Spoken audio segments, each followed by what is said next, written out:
Long before anyone set these traditions on a page, Israel's ancestors lived in small family groups where memory carried everything that mattered. A clan's past stayed alive because people repeated it until it stayed put. Origin stories explained where they came from. Promises explained where they believed life headed. Identity markers, names, relationships, boundaries told them who belonged and who did not. This kind of remembering had to work without paper, without archives, without officials. So the stories became portable. They travelled with families as they moved with seasons and work, and they returned at gatherings where everyone heard the same lines again. Repetition did more than entertain. It checked the telling. If a detail drifted, the group pulled it back to what it recognized. Over time, the most important memories settled into stable shapes. Certain promises stayed attached to certain ancestors. Certain turning points stayed linked to specific family lines. The stories carried lessons, but they also carried rights, claims to kinship, to inheritance, to obligation. In that world, forgetting did not just lose history. Forgetting threatened identity itself. So the words kept getting practiced. A turning point arrived with Moses and the Exodus tradition. These stories did not only explain where a people came from, they explained who they answered to. Teachings about covenant life, what loyalty looked like, what justice required, needed to survive more than one leader or one generation. So the words moved into the open. They got spoken in front of everyone, not kept inside a single household. Public recitation changed everything. When instructions and deliverance memories got repeated in gatherings, they stopped being flexible tales and started becoming shared commitments. The same lines returned again and again until people expected them and noticed when anything sounded off. Community responses reinforced the message, almost like a verbal signature at the end of each claim. Repetition did not feel slow, it acted like a safeguard. Over time, that rhythm fixed the tradition.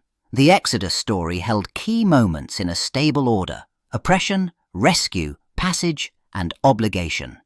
Covenant teaching stayed close to it, because freedom came with demands. Each retelling trained memory, not just belief. Children heard the same phrases as elders. The group carried the wording together, so forgetting became harder and changing it became risky.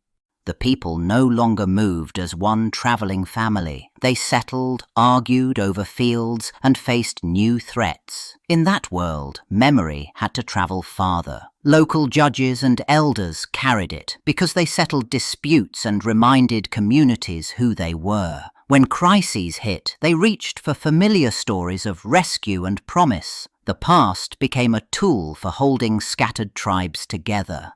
As leadership shifted, the telling shifted too. Warriors, clan heads, and later royal courts needed shared examples of courage, failure, and loyalty. So key episodes got told in tighter, repeatable ways.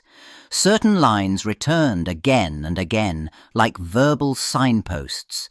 Short summaries, rhythmic phrases, and proverb-like turns made the core hard to change.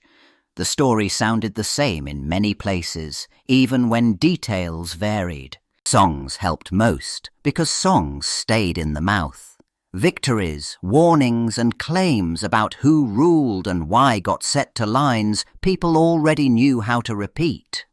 Court storytellers and community leaders kept shaping the national memory into patterns that stuck. Over time, the most used phrases became the default way to tell the past. Oral tradition did not just preserve events, it standardized them. Temple worship grew into a regular center of national life, and with it came specialists whose jobs stayed the same week after week, singers who carried the community's words. Psalms did not just express private feelings, they worked like a shared script. People heard the same lines on the same days, until the phrases settled in memory and became familiar enough to carry meaning without explanation. This changed how tradition traveled. Instead of long stories told only when someone chose to tell them, worship used short, repeatable refrains that returned again and again. The congregation answered and the singers led, so everyone learned the structure together. Over time, these repeated texts formed an oral archive. The community stored its beliefs in melodies and patterns that stayed steady even when voices changed. Festival seasons made that archive even stronger. Each gathering brought back certain psalms and set responses, so theology became tied to the calendar itself. Deliverance, kingship, justice, mercy, trust. These ideas did not float in the air. They arrived on schedule, pressed into weekly rhythm and annual celebration. A child did not just hear what the community believed, that child learned when to say it and how to sing it. Prophets stepped into public life and spoke in the most direct way possible, out loud, to people who could answer back. These messages did not arrive as private ideas. They confronted crowds, leaders, and families in real time, tied to real choices. Some listeners resisted, others remembered, because once an oracle landed, it created a problem nobody could ignore. The words did not vanish when the prophet walked away. Followers held onto them, repeated them, and carried them to the next audience. They recalled the setting, the warning, the promise, and the outcome that followed. Over time, the message gained a frame. Lines got sharpened for retelling. Extra explanations gathered around the core, so new listeners understood why it mattered. That process turned prophecy into a living tradition. A single speech became many performances, each anchored in memory but adapted for the moment. Disciples did not merely quote, they preserved, arranged, and applied. The message lasted because it kept moving through mouths, not pages, and as it traveled, it outlived the crisis that first produced it. The exile arrived like a blunt rupture. People who once anchored faith in land and temple suddenly lived far from both. The old routines no longer held them together, so memory had to. Stories and laws that could once be assumed now had to be carried. What got repeated survived. What stayed scattered risked fading. A crisis did what comfort never did. It forced preservation. In displaced communities, traditions got gathered and tested side by side.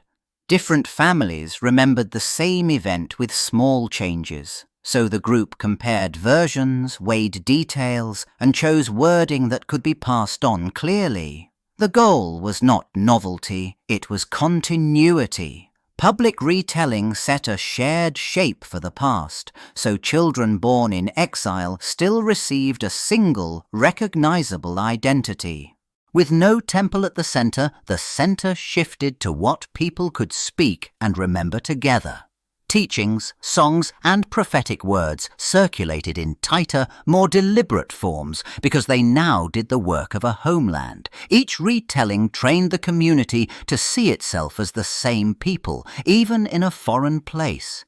Exile threatened erasure. Oral tradition became the tool that resisted it.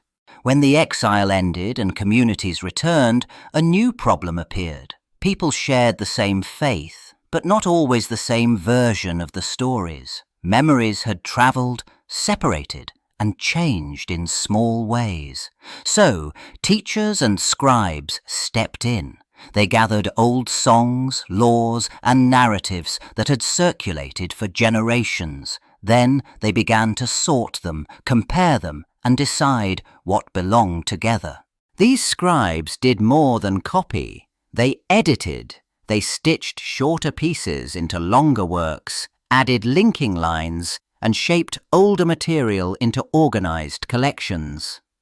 Oral tradition did not disappear, but it changed roles. What had once been kept mainly in living voices now started to take a stable written form. The goal stayed practical: protect identity, protect worship, and protect the covenant story from being lost again. Once traditions became texts, they could travel farther and last longer than any single storyteller. Written copies could be checked, taught, and used as a standard when disagreements surfaced.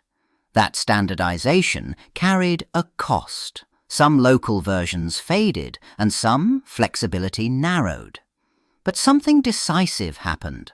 Long circulating memories turned into recognizable scripture, ready to be read, memorized, and taught to the next generation with new authority. In the Second Temple era, the balance shifted. Written scrolls sat at the center now, not just as rare treasures, but as the shared reference point for whole communities. Synagogues multiplied across towns and villages, and public readings turned scripture into a regular event, not a private skill. People did not simply hear stories, they heard exact words. The text started setting the boundaries of what could be claimed. But a text did not explain itself. The moment the reading ended, questions began. What did a command really require in daily life? How did an ancient story apply to new pressures and new rulers? Teachers built explanations, examples, and short-remembered rulings that listeners could carry home. Memorization mattered as much as ink. The more scripture got read aloud, the more people argued over what it actually meant. So, two currents ran side by side. The written words anchored the tradition, and the spoken teaching kept it moving. Interpretations spread by repetition, not by copying, and debates sharpened because everyone could point back to the same lines in the scroll. Communities learned to listen closely, then recite, then explain. Scripture became both a fixed text and an ongoing conversation, held together by public reading and living memory. In the 1st century, a teacher from Galilee named Jesus drew crowds with short stories and sharp sayings that people could carry away. He used parables, simple scenes with a point, to lodge an idea in the mind. His followers repeated these lines, not as loose memories, but as taught material. Certain phrases returned again and again. The message stayed recognizable because it stayed repeatable. After Jesus died, his followers claimed he rose again, and that claim became the center of their public preaching. They told it in set patterns: what happened, who saw him, what it meant. These testimonies traveled as believers gathered for worship, shared meals, and instruction. New communities learned the core story by hearing it, then repeating it. The movement grew on voices before it grew on pages. As years passed and eyewitnesses aged, these spoken forms began to meet a new need: permanence across distance. Leaders and missionaries sent letters to guide churches, and writers gathered the circulating memories into longer accounts. The oral material did not disappear. It supplied the building blocks. Parables, sayings, and resurrection witness moved from pulpit and street into manuscripts. Then the written Gospels and letters carried the same message farther. What once depended on a human voice and a good memory later traveled farther than any clan ever could. Stories that once felt as breakable as a night's telling moved into manuscripts, copied by hand again and again. Each copy shifted the risk. A fire could end one scroll, but it could not end the story if other copies existed elsewhere. Transmission stopped resting on one circle of listeners. Then print arrived, and the Bible multiplied fast. Words that once took years to copy now spread in days, and communities that never met began reading the same lines. Later, digital media carried it even wider: phones, audio, screens, and searchable text. The format changed, but the pattern stayed familiar. People still gathered around the words, and the words still shaped shared life. Even with all that technology, the Bible still lived through sound. It got read aloud in worship, preached to crowds, and repeated until it settled into memory. Children learned short passages by heart. Adults carried lines into grief, work, and celebration. The global Bible spread through ink and pixels, yet it kept returning to the oldest method of all. One person speaking, others listening, and meaning taking root.